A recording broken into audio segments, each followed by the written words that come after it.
এর মাস্তাকিয়া আশুরার দিনের তাৎপর্য আল্লাহ তাআলার কাছে আরো বেশি।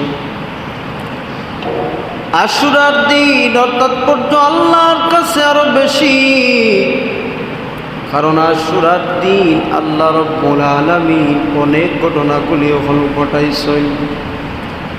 অনেক ঘটনা আশুরার দিনের মধ্যে আল্লাহ রাব্বুল আলামিন ঘটায়া দিয়েছেন। এর মানা হলো আশুরার দিনে আল্লাহ রাব্বুল আলামিন যেই সমস্ত ঘটনাগুলি ঘটাইছেন সবই আল্লাহর ইচ্ছায়। আল্লাহর ইচ্ছায় আল্লাহ রাব্বুল আলামিন বিভিন্ন ধরনের ঘটনাগুলো আশুরার দিনে অর্থাৎ 10ই মুহররম ঘটাইছে। আশুরার দিনের করণীয় বর্জনীয় সম্পর্কে যদি বলা হয়, বলতে গেলে বলা হয় আশুরার দিনের করণীয় হলো, আশুরার দিন প্রথম নম্বর করণীয় রোজা রাখা। মায়ার নবী যখন হিজরত করে মদিনায় চলে যান, মদিনায় যাওয়ার পরে দেখেন সেই সকল লোকেরা আশুরার দিনে রোজা রাখে। আল্লাহ নবী জিজ্ঞাসা, হে লোক সকল, তোমরা আশুরার দিনে কেন রোজা রাখো? তারা জবাব দেয়া দেন, ওই দিন আল্লাহ পাক মূসা পয়গম্বর এবং তার সঙ্গী সাথীদেরকে নীল নদী দিয়া পার করায়া দেন। রাস্তা অলৌকিক বানাইয়া নীল নদী দিয়া মূসা পয়গম্বর তার অনুসারীরা পার হয়ে যায়। আর ফেরাউন তার দলবল নিয়া ওই দিন নীল নদের মধ্যে ডুবিয়া মরিয়া যায় রে।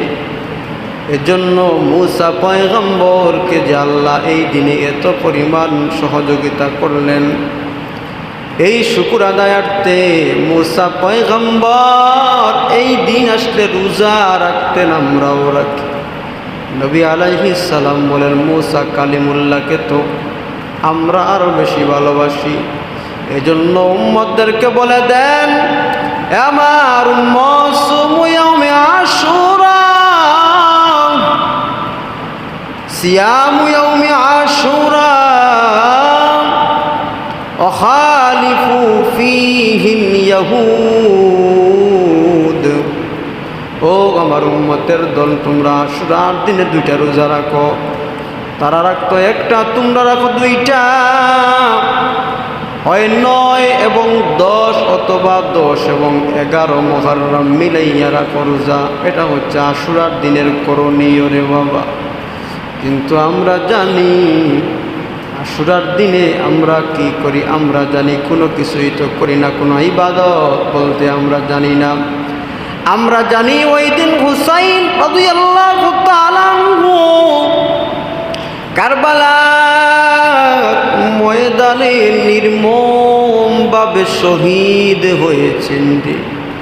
এজন্য বিভিন্ন এলাকায় হুসাইনের মহব্বত দেখাইতে গিয়া নিজের শরীরের মধ্যে চাবুক মাইরা দেয়, নিজের গায়ের মধ্যে চাবুক মারে, মাতম জারি বানায়, বিভিন্ন ধরনের গান বাজনা অনুষ্ঠান করে হুসাইনের প্রতি ভালোবাসা।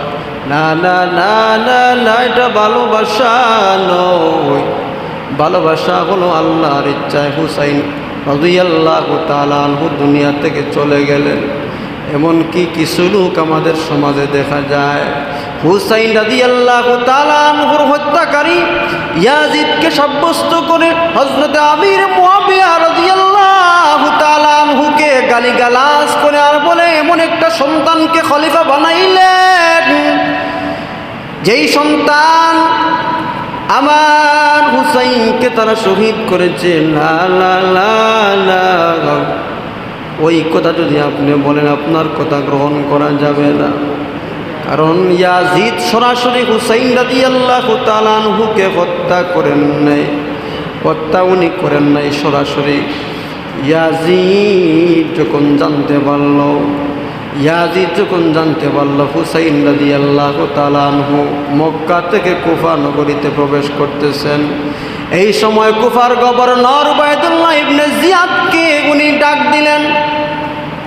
উবাইদুল্লাহ ইবনে জিয়াদকে পারমিশন দিলেন, উবাইদুল্লাহ হুসাইন কুফায় প্রবেশ করতে যেন না পারে আটকায়া দাও, ধরায়া দাও। হুসাইনকে তোমরা পাকড়াও করো, ধরে ফেলো। ওই কথা উনি বলেন নাই, হুসাইনকে তোমরা হত্যা করে দাও রে। ও দুনিয়ার মানুষ, উবাইদুল্লাহ ইবনে জিয়াদ মনে মনে ভাবলেন, হুসাইনকে যদি আমরা হত্যা করে ফেলি তাইলে বাদশাহ দরবার থেকে বিরাট অঙ্কের এনাম পাবো, পুরস্কার পাবো। এই বলে তারা হুসাইনকে আঁকড়ায় ধরে হত্যা করার যখন পরিপূর্ণ পরিকল্পনা চালায়া দে, এমন সময় হুসাইন রাদিয়াল্লাহু তাআলা ডাক দিয়া বলেন, আমি তোমাদের কাছে তিনটা জিনিস বলতে চাই, তিনটা শর্ত চাই, যে কোনো একটা শর্ত তোমরা মেনে নাও। এক নাম্বার শর্ত হলো আমি যুদ্ধ চাই না। এক নাম্বার শর্ত কি বলে, আমি যুদ্ধ চাই না। দুই নাম্বার শর্ত হলো তোমরা আমাকে এমন একটা প্রান্তে পাঠায়া দাও যেখানে গিয়ে আমি কাফিরদের সঙ্গে মোকাবেলা করতে পারি। তিন নাম্বার শর্ত, না হয় তোমরা ইয়াজিদের সঙ্গে আমাকে বোঝাপড়া করার সুযোগ দিয়া দাও। কিন্তু না, তিনটা শর্তের কোনো শর্তে তারা রাজি হলো না। ও ভাই, কুফাবাসীরা আমন্ত্রণ করেছে হুসাইনকে, আসো আসো, তুমি আসো, আমরা তোমাকে খলিফা বানাইব। শত শত চিঠি চলে যায় মক্কা নগরীতে, ও হুসাইন, আমরা কুফাবাসীরা তোমার জন্য বড় অপেক্ষমান আছি, তুমি চলে আসো, আমরা তোমাকে খলিফা নিযুক্ত করব। কাকে আপনি দোষ দিবেন আর কাকে ছাড়বেন? হুসাইন পরিবার পরিজন নিয়ে, শিশুদেরকেও নিয়ে চলে যান কুফায়। প্রতিমধ্যে সাহাবায়ে কেরামদের বাধা, হুসাইন তুমি যাইও না, যাইও না। ইবনে ওমর রাদিয়াল্লাহু তাআলা আনহু বলেন, ও হুসাইন তুমি যাইও না, কুফাবাসীরা তোমার সঙ্গে মিথ্যা কথা বলতেছে। না না, তোমাকে তারা খলিফা নিযুক্ত করবে না, তোমাকে তারা হত্যা করে ফেলবে না, তুমি যাইও না। উনি উনার কথা শুনেন নাই। আব্দুল্লাহ ইবনে আব্বাস তিনিও বলেন, যাইও না হুসাইন, তারা পরিকল্পনা করে তোমাকে হত্যা করে ফেলবে, না না যাইও না। কিন্তু তাদের কথা উনি শুনেন নাই। সরল মনে উনি ভাবতেছেন, ইয়াজিদের চাইতে আমি খলিফা নিযুক্ত হওয়া অনেক ভালো, ইয়াজিদের চাইতে আমি হুসাইন উত্তম, অবশ্যই হ্যাঁ উত্তম। সুতরাং যদি কুফাবাসীরা আমাকে খলিফা নিযুক্ত করে ফেলে তাইলে তো কুফাবাসীদের জন্য ভালো হবে, আমি যদি খলিফা নিযুক্ত হই তাইলে প্রকৃত ইসলামী শাসন কায়েম হবে। সুতরাং যেহেতু কুফাবাসীরা আমার কাছে বারবার চিঠি পাঠাইতেছে, আমি চলে যাই। আমি যাওয়ার পর সেইখানের খলিফা নিযুক্ত হয়ে কুফাবাসীদেরকে আমার শাসনতন্ত্রে আনবো। কিন্তু না, ভিতরের মধ্যে কি একটা কৌশল তারা অবলম্বন করলেন হুসাইনকে হত্যা করার জন্যে। হুসাইন রাদিয়াল্লাহু তাআলা আনহুকে কারবালার ময়দানে হত্যা করা হলো। হত্যা করে যখন উনার মাথাটা ইয়াজিদের সামনে নিয়ে দেওয়া হলো, আর বলা হলো, এই নেন হুসাইনের লাশ, হুসাইনের মাথা নিয়ে আসছি। হুসাইন রাদিয়াল্লাহু তাআলা আনহুর মাথা দেখে ইয়াজিদের চক্ষু থেকে পানি বের হয়ে গেল। ইয়াজিদ বলতে চায়, আমি তো বলি নাই তোমরা হুসাইনকে হত্যা করে মাথা আমার কাছে নিয়ে আসো, আমি ওই কথা তোমাদেরকে তো বলি না। আমি বলেছি হুসাইনকে বন্দি করার জন্য, আটকায়া ধরার জন্য। ওই উবাইদুল্লাহ ইবনে জিয়াদ মনে মনে ভাবছিল তার পদোন্নতি হবে, প্রমোশন হবে। না না, তার প্রমোশন হবে দূরের কথা, উল্টা তার ডিমোশন হয়ে যায়, তার পদের মধ্যে হার্স পেয়ে যায়। সে মনে মনে ভাবছিল হুসাইনের শির হুসাইনের মাথা যদি আমরা নিয়ে যাই তাইলে হয়তো আমার একটু এনাম পাবো, আমার পদোন্নতি হবে, না বরং এটা হয় না। তাইলে এখানে আপনি কাকে দোষী সাব্যস্ত করবেন, কাকে বানাইবেন দোষী? আপনি যদি বলেন যে আমিরে মুআবিয়া রাদিয়াল্লাহু তাআলা আনহু নবীজির একজন সাহাবী, আমরা মনে করি যে সাহাবায়ে কেরামরা সমালোচনার ঊর্ধ্বে, তাদের কোনো সমালোচনাই হয় না। শুধু তাই নয়, আমিরে মুআবিয়া রাদিয়াল্লাহু তাআলা আনহু ছিলেন রাসূল করিম সাল্লাল্লাহু আলাইহি ওয়াসাল্লামের ওয়াহির কাতিব, মানে ওহী লিখতেন। ওহী আল্লাহর পক্ষ থেকে যে সমস্ত ওহী আসতো, যে কজন সাহাবীরা লিখতেন, এর মধ্য থেকে একজন ছিলেন আমিরে মুআবিয়া, জলিল কুদর সাহাবী হযরতে আমিরে মুআবিয়া রাদিয়াল্লাহু তাআলা। ওনার ছেলে ইয়াজিদ, ওনার আপন ছেলে ইয়াজিদ, উনি ইয়াজিদকে সেই সময় খলিফা হিসাবে উপযুক্ত মনে করছিলেন, কারণ সেই সময় ইয়াজিদ এত দুশ্চরিত্রের ছিল না। শুধু তাই নয়, আমিরে মুআবিয়া রাদিয়াল্লাহু তাআলা আনহু একদিন খুতবায় আল্লাহর কাছে দোয়া করলেন, আল্লাহ, যদি ইয়াজিদকে যদি আপনি মনে করেন যে খলিফা হওয়ার উপযুক্ত, তাইলে আপনি তাকে কবুল করে নেন, নাইলে আপনি তাকে থামায়া দেন। অর্থাৎ উনি উনার মন থেকে, এটা তো ছিল রাজতন্ত্র, উনি উনার মন থেকে উনার ছেলেকে খলিফা নিযুক্ত করেন নাই। উনার কথা হলো, আমি যদি ইয়াজিদের মাধ্যমে যদি কুফাবাসীরা শান্তি পায়, তাইলে আমি ইয়াজিদকে খলিফা নিযুক্ত করতে চাই। এই তো তিনি খলিফা নিযুক্ত করলেন, কিন্তু কুফার অন্যান্য মুসলিমরা ইয়াজিদকে খলিফা মেনে নিতে পারে নাই। তারা বারবার হুসাইন রাদিয়াল্লাহু তাআলা আনহুর কাছে চিঠি লিখতেছে। আরে ভাই, এত বড় একটা ঐতিহাসিক দিন, আমরা শুধু মনে করি এই দিন মনে হয় হুসাইন রাদিয়াল্লাহু তাআলা আনহু কারবালার ময়দানে শহীদ হয়েছেন। না, আরো অনেক দিন আছে। পয়গম্বর ঈসা রূহুল্লাহ এই দিন, এই মুহররম মাসের 10ম তারিখে দুনিয়াতে জন্মগ্রহণ করেন। আল্লাহর হুকুমে ঈসা পয়গম্বর এমন একজন নারীর ঘর থেকে জন্মগ্রহণ করেন রে, যেই নারীর কোনো স্বামী নাই, স্বামী ছাড়া। মারিয়াম আলাইহিস সালামের গর্ভে আল্লাহ ঈসা পয়গম্বরকে দিয়া দিলেন। মারিয়াম আলাইহিস সালাম আশ্চর্য হয়ে বললেন, ও ফেরেশতা, তুমি কি বলো? কোনো পুরুষ আমাকে স্পর্শ করে নাই, আমার তো বিয়ে হয় নাই, তাইলে আমার গর্ভে আল্লাহ সন্তান কেমন করে দিবেন?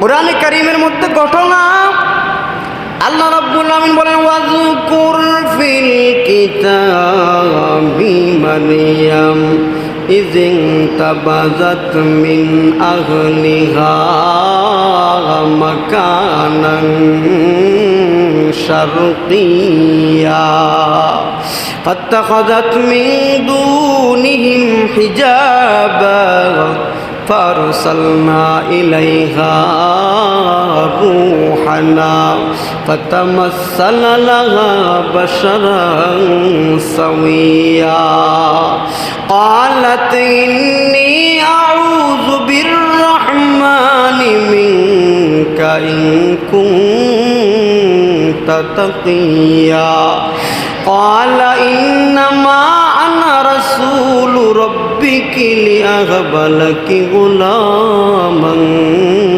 زكيا। জিবরিল আমিন বলেন, আমি আল্লাহর তৈরি একজন ফেরেশতা, আমি আসছি তোমার ভিতরে রূহ দেওয়ার জন্য, তোমার গর্ভে সন্তান দেওয়ার জন্য। উনি বলেন, কালাতিন্নি, উনি বলেন, আমি আশ্চর্য হয়ে বললাম, কেমন করে আমার গর্ভে সন্তান হয়? হযরত জিবরিল আমিন বলেন, ইন্নামা আনা রাসূলু রাব্বিকি লিয়াহাবা লাকি গুলামান যাকিয়া। হযরত মারইয়াম আলাইহিস সালাম জবাব দেন, কালাতিন্নি, তিনি বলেন, কোনো পুরুষ আমাকে তো স্পর্শ করে নাই, আমার তো এখনো কোনো বিবাহ হয় নাই, তাইলে কেমন করে আল্লাহ আমার গর্ভে সন্তান দান করবেন? قال إنما أنا رسول ربك ليهب لك غلاما زكيا قالت তিনি বলেন, আমার তো এখনো বিবাহ হয় নাই, তাইলে কেমন করে আল্লাহ রাব্বুল আমিন আমাকে সন্তান দান করবেন? আল্লাহর তৈরি ফেরেশতা জিবরিল আমিন বলেন, কালা কাযালিকা কালা রাব্বুকি হুয়া আলাইয়া হাইয়িন ওয়া লিনাজআলাহু আয়াতাল লিন্নাসি ওয়া রাহমাতাম মিন্না ওয়া কানা আমরাম মাকদিয়া। আল্লাহর আদেশ, আল্লাহ যদি চান গো তাইলে স্বামী ছাড়া আল্লাহ তোমার গর্ভে সন্তান দিতে পারেন। ভাই যাই হোক, মারিয়াম আলাইহিস সালাম যখন গর্ভবতী হয়ে পড়লেন, সন্তান ভূমিষ্ঠ হওয়ার সময় হয়ে গেল। আশ্চর্য হয়ে গেলে আমি এখন কি করব? সমাজের মধ্যে আমি মুখ দেখাবো কিভাবে? মানুষেরা বলবে মরিয়ম তো দুশ্চরিত্রা, মরিয়মের কোনো স্বামী নাই, মরিয়ম কিভাবে সন্তান জন্মগ্রহণ করলো?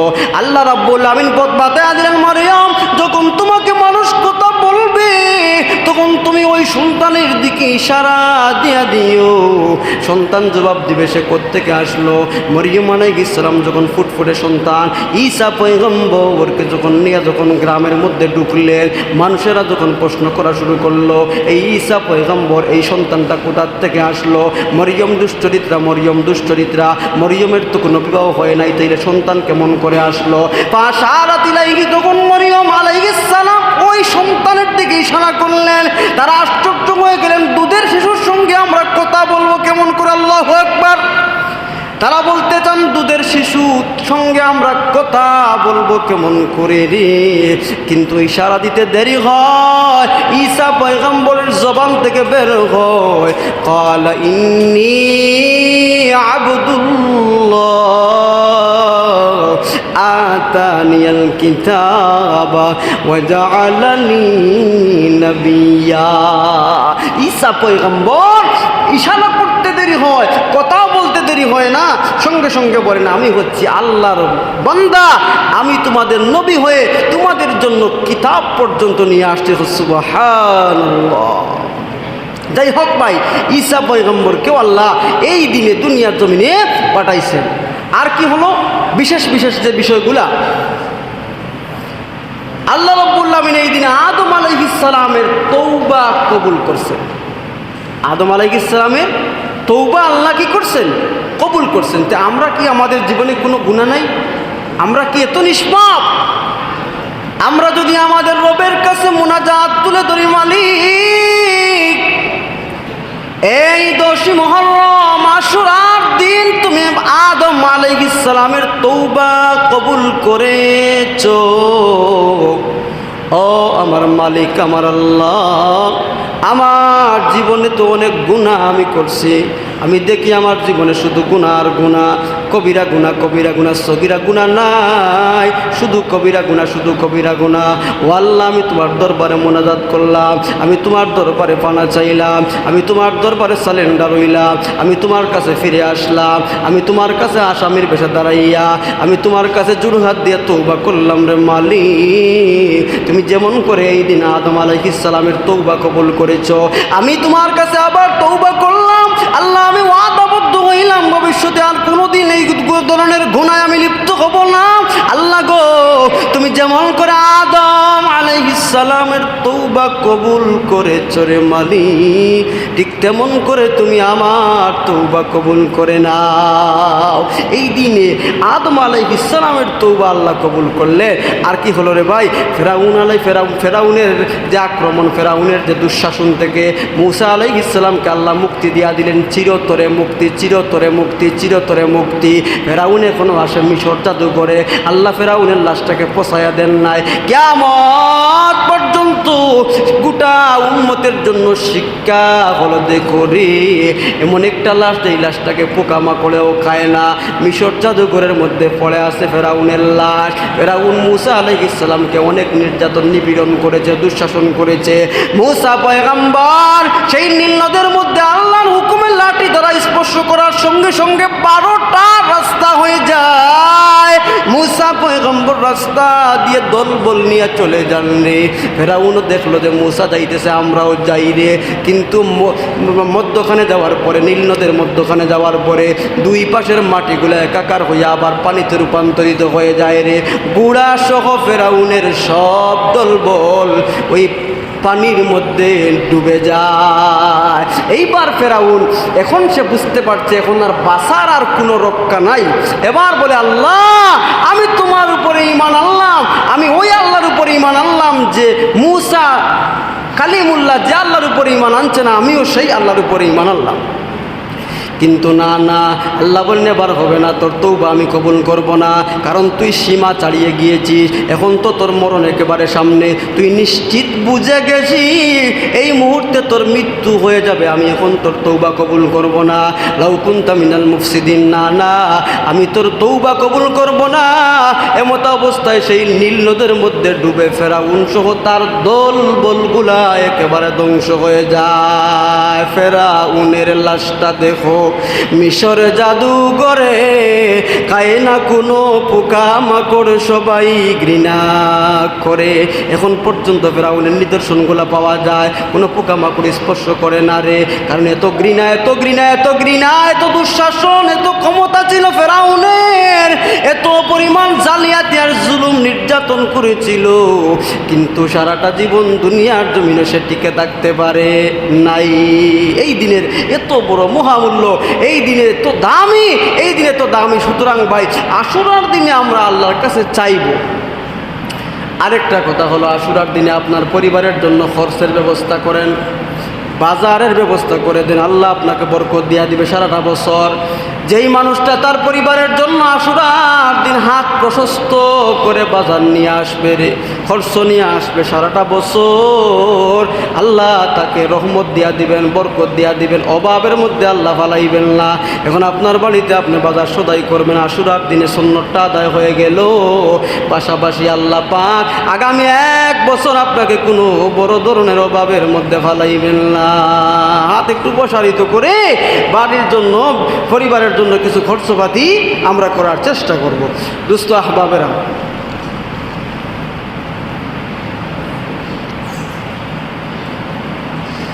দেখেন দানের উপরে টাকা লাগানোর বিধান আসলে এই একটা প্রচলিত নিয়ম দেখা যায় বাংলাদেশে, অর্থাৎ আমরা সমাজে আছে। দানের উপরে টাকা দিয়া দেয়, দানের উপরে, অর্থাৎ কর্জে হাসানা বলতে নাই,